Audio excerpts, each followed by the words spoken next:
Olá, família! Sejam todos bem-vindos ao estudo diário das Escrituras. Essa semana nós vamos estudar a sessão 23 de Doutrina e Convênio até a sessão 26. São 4 sessões aí. Hoje nós vamos estudar a sessão 23 de Doutrina e Convênio. Essa sessão é curta, tem 7 versículos apenas. E essa aqui é uma revelação dada a 5 pessoas diferentes, tá bom? E cada uma delas haviam perguntado qual era o papel delas, o que o Senhor esperava delas, né, na igreja, no evangelho ali. A igreja havia sido organizada e agora, então, eles queriam saber qual era o dever deles, né, dentro da igreja ali.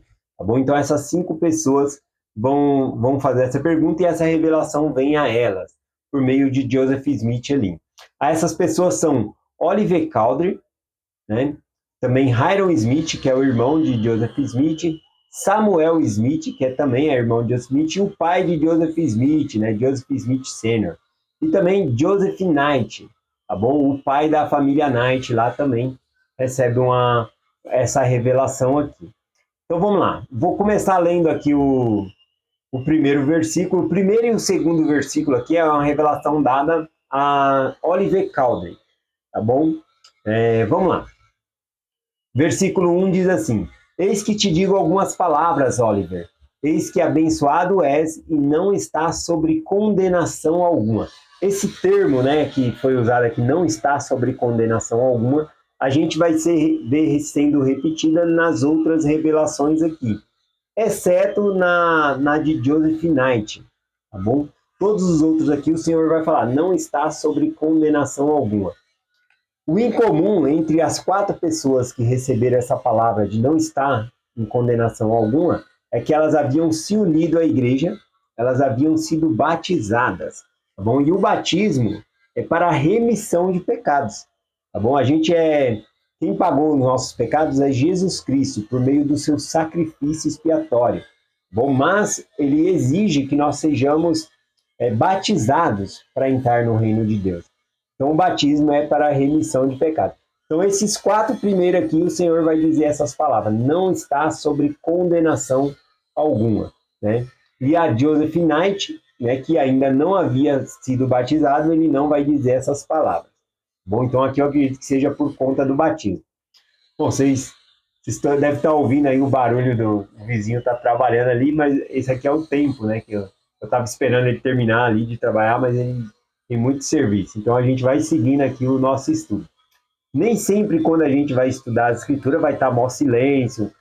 Eu até agradeço que é a máquina que ele está trabalhando. Às vezes é pancadão, música, né? E às vezes palavras, né? Que de baixo calão nas músicas de funk aí é pior, né?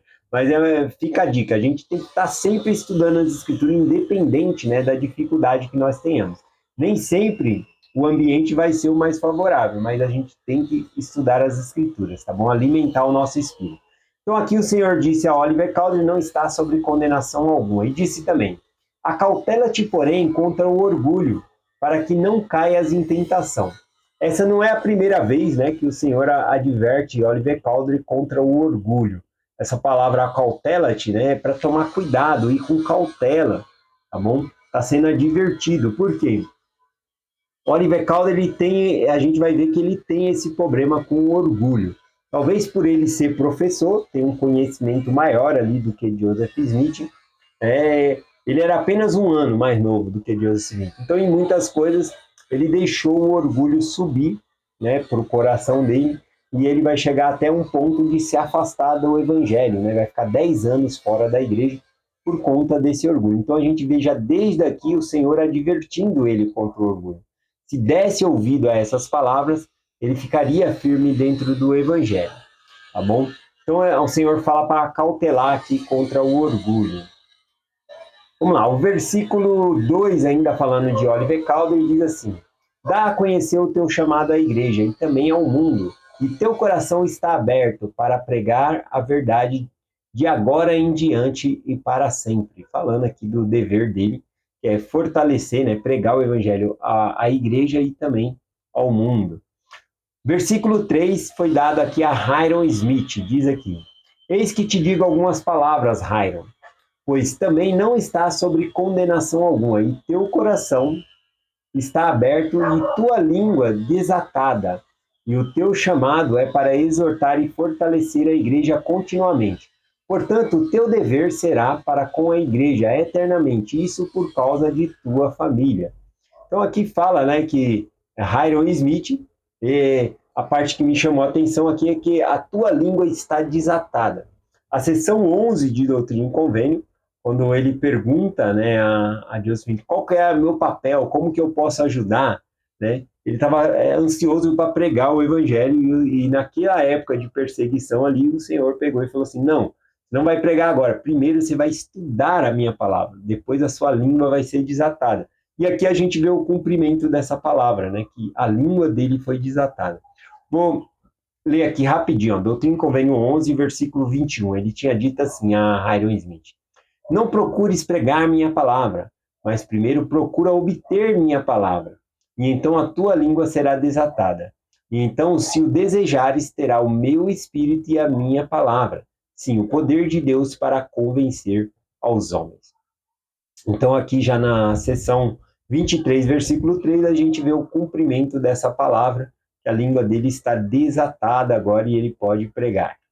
O versículo 4 da seção está sendo uma revelação dada a Samuel Smith. Diz assim: eis que te digo algumas palavras, Samuel, pois também não está sobre condenação alguma. E teu coração é para exortar e fortalecer a igreja, e ainda não foste chamado para pregar ao mundo. Então, aqui o Senhor dá o chamado dele para ele fortalecer a igreja, ajudar a crescer, mas fala, mas você ainda não vai pregar ao mundo, ou seja, não era naquele momento que ele ia ser um missionário de tempo integral saindo, pregando às pessoas, tá bom? Mas depois ele vai receber então esse mandamento de sair pregando a outras pessoas. Aqui o versículo 5 é para o pai de Joseph Smith, né? Diz assim: eis que te digo algumas palavras, Joseph, pois também não está sobre condenação alguma. E teu chamado também é para exortar, fortalecer a igreja, e esse será o teu dever de agora em diante e para sempre. Então aqui não fala, né, que ele vai fazer uma missão fora, né, pregar ao mundo. Fala que a responsabilidade é fortalecer a igreja. Ele se torna, né, o patriarca da igreja ali, dando bênçãos patriarcal, né? Inclusive ele dá uma bênção no próprio filho, né, de Joseph Smith, dando uma bênção patriarcal ali. Acho que é algo muito especial um pai abençoar o filho, né, dar uma bênção ali no fim, então eu acho muito especial essa parte. E que ele seria então para fortalecer a igreja, tá bom? E ele, na verdade, ele nunca foi chamado para fazer uma missão fora, né? Então, aqui essa revelação mostra um pouco sobre isso. Vamos lá, o versículo 6 e o versículo 7 aqui, finalizando o nosso estudo de hoje, que foi a Joseph Knight Sr., né, o pai da família Knight ali. Aqui o versículo 6 e 7, eu vou ler o versículo na íntegra e depois eu venho explicando, né? Diz aqui: eis que te declaro, Joseph Knight, por essas palavras, que deves tomar a cruz, e ao tomá-la deves orar vocalmente perante o mundo, assim como em segredo e no seio de tua família e entre teus amigos e em todos os locais. Eis que é teu dever unir-se à igreja verdadeira e fazer com que as tuas palavras sejam continuamente de exortação, para que recebas a recompensa do teu trabalho. Amém. Então aqui finaliza, né, a sessão de hoje. Então a Joseph Knight Sr. foi o único aqui que o Senhor não falou, não está sobre condenação alguma. A única coisa diferente que está aqui é que ele não havia sido batizado ainda, tá bom? O batismo é para a remissão de pecados. Cristo, ele pagou pelos nossos pecados, mas ele pede que nós sejamos batizados, façamos um convênio com ele. Como ele ensinou a Nicodemos, aquele que não nascer da água e do Espírito não pode entrar no reino de Deus, tá bom?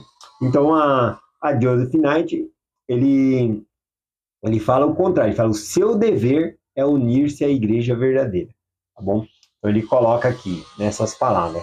E falou também sobre orar em voz alta, em segredo, em família, em amigos, né? Esse era o dever dele aqui também. A parte que mais me chamou a atenção aqui é que ele falou para Joseph Knight tomar a cruz, né? Tome a sua cruz, né?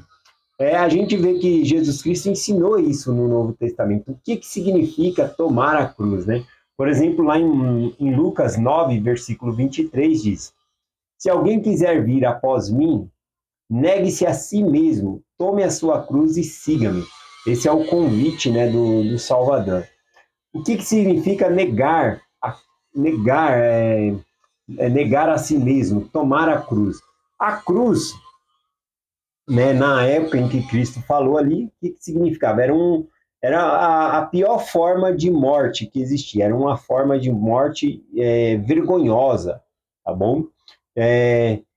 Foi algo doloroso. Então, dito assim, naquela época, tomar a cruz, a gente pode até pensar, tomar a cruz significa seguir a Cristo em meus sofrimentos. Também tem esse significado.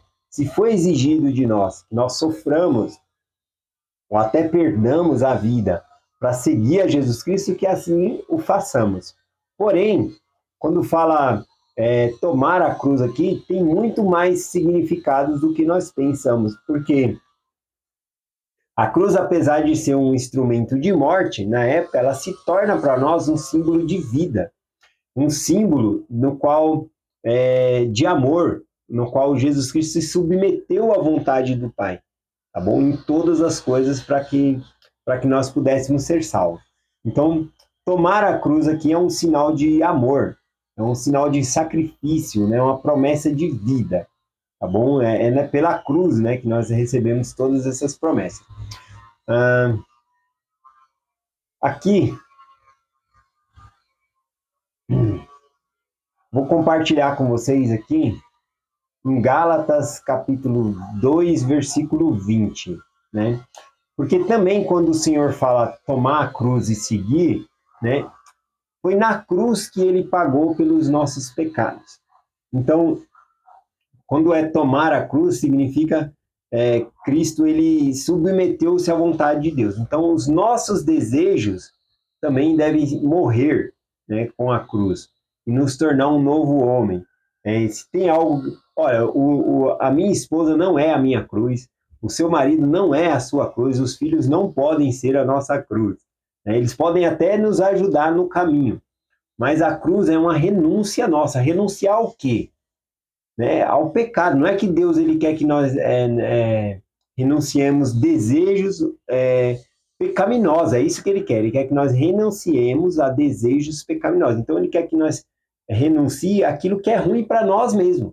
É esse que é o sentido de tomar a cruz e seguir a Cristo. Tá bom? Esse que é o sentido. Lá em Gálatas, capítulo 2, versículo 20, diz assim: já estou crucificado com Cristo, e vivo não mais eu, mas Cristo vive em mim. E a vida que agora vivo na carne, vivo-a na fé, no Filho de Deus, o qual me amou e se entregou a si mesmo por mim. Então aqui, se tem alguém que a gente tem que crucificar na cruz, é o nosso velho eu. Né? Nós devemos nos tornar uma nova pessoa.